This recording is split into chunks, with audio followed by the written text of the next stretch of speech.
অনেক স্ত্রী আছে না জেনে না বুঝে স্বামীর সাথে এমন খিটখিটে মেজাজ দেখায় যেটা স্বামীর জন্য মেনে নেওয়া কষ্টকর।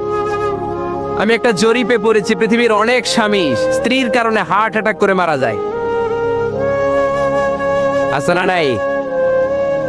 এই তো ভুক্তভোগী পাওয়া গেছে। স্বামীর জন্য একটা ত্রাস হয়ে দাঁড়ায় স্ত্রী, ত্রাস। অনেক স্বামী আছে স্ত্রীর এরকম আচরণের কারণে, অতিরিক্ত প্রেসার ক্রিয়েট করার কারণে স্ত্রীদেরকে ভয় পায়। এক অফিসের বড় সাহেব তার স্ত্রীরে খুব ভয় পায়, প্রচন্ড ভয় পায়। তো সে মনে মনে ভাবলো, দেখি আমার অফিসের যারা স্টাফ আছে, ম্যানেজাররা আছে, এরা কতটুকু ভয় পায়, এরা ভয় পায় কিনা। তো একদিন সকালবেলা অফিসের সব স্টাফ গুলোর একসাথে দাঁড় করায় বলতেছে, এই আপনারা যারা যারা আপনাদের স্ত্রীদেরকে ভয় পান তারা ডান দিকে যান, আর যারা স্ত্রীকে ভয় পান না এরা বাম দিকে যা।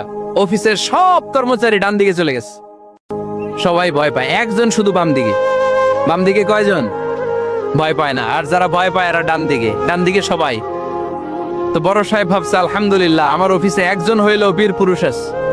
তো বীর পুরুষের কাছে যে বলে, ঘটনা কি, আপনি মোটেও ভয় পান না? কয়, স্যার প্রতিদিন অফিস করার জন্য যখন ঘর থেকে বের হয় আমার বউ আমারে বলে দেয়, খবরদার সবাই যে দিকে যায় তুমি কিন্তু ওই দিকে যাইবার। সবাই যেদিকে যায় তুমি ওইদিকে গেলে খবর আছে। বড় সাহেবকে খবরদার, এটা তো আরো ডরায়, ঠিক কিনা? এজন্য বোনদেরকে বলবো, লিতাসকুনু ইলাইহা, এমন ভাবে আপনি আপনার স্বামীর সামনে নিজেকে প্রেজেন্ট করেন যাকে আপনাকে দেখলে আপনার স্বামীর চোখ জুড়িয়ে যায়, হৃদয়টা প্রশান্ত হয়ে যায়, আপনাকে দেখলেই আপনাকে ভালোবাসতে মনে চায়, ঠিক কিনা? কিনা?